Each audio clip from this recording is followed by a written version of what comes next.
football. It's personal between me and you, and I'm going to do you some serious harm, you big stiff idiot. The untouchable True School Sports Empire proudly presents something the boxing game's missing. Hey, what's going on? It's your boy BT, and I came here to talk some boxing with the thousands of True School Sports subscribers.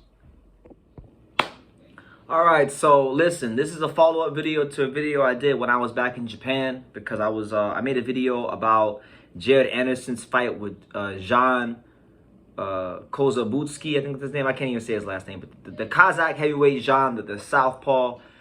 I was excited for that fight. That fight was supposed to happen July 1st.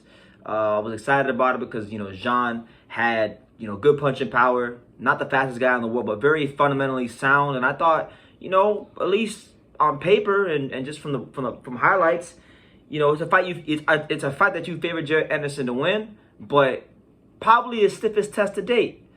So I was kind of excited about the fight, but of course, sometimes in boxing we just can't have nice things. And it turns out that the Kazakh heavyweight Zhan, his visa issue, he has a visa issue, so he can't get into the country.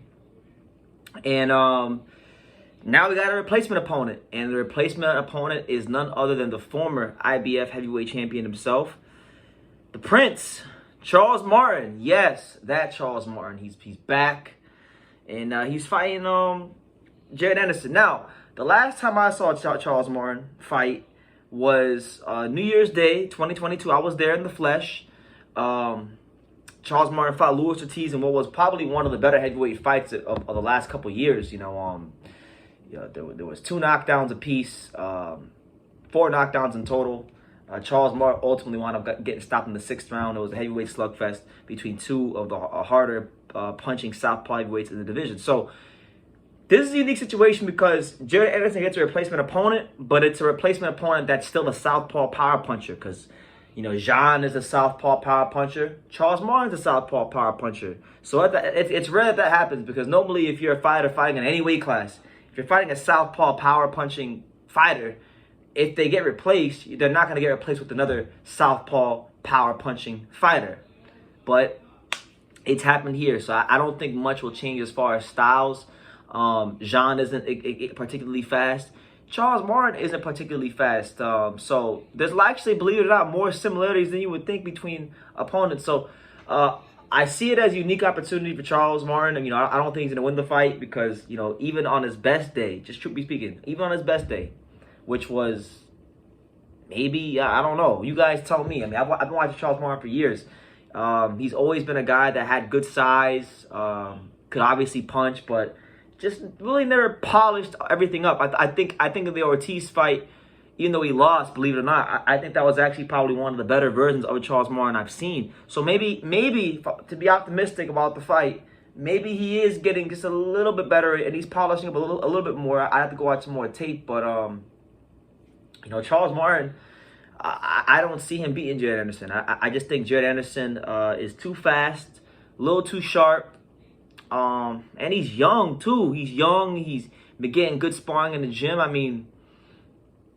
It's gonna be an uphill battle for Charles Martin, and it's a fight where I respect him for taking it. It shows that he's not willing to.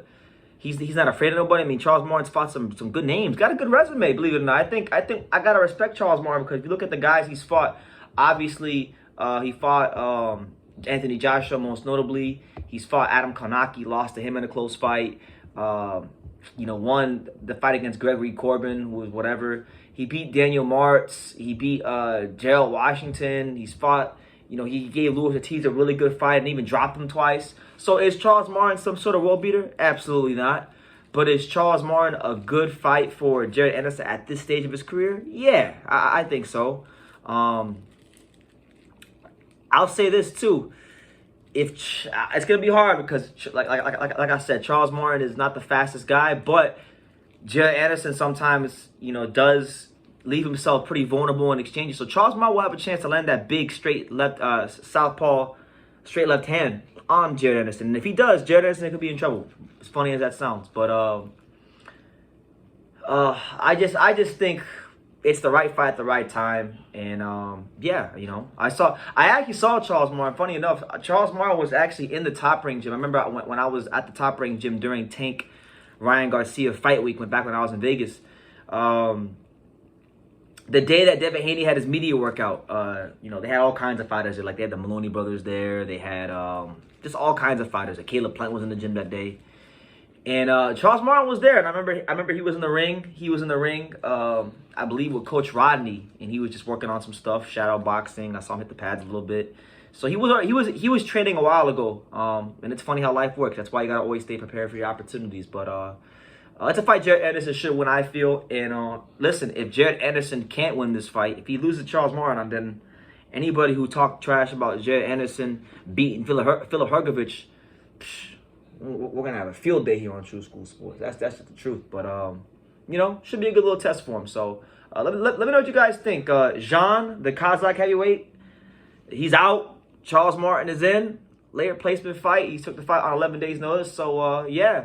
Should be an interesting state of affairs. We'll see how both fighters approach the challenge when the time comes. But leave your comments down below. Make sure you guys take the time to subscribe. And like I say in every single one of these videos, you can love me or you can hate me. But I'm just a kid from Daniel. So until next time, take care, guys. Thank you for watching another video on the untouchable True School Sports Empire. We're here at the Hatanaka Boxing Gym in Nagoya, Japan. And for more great videos just like this one, make sure you guys click right here.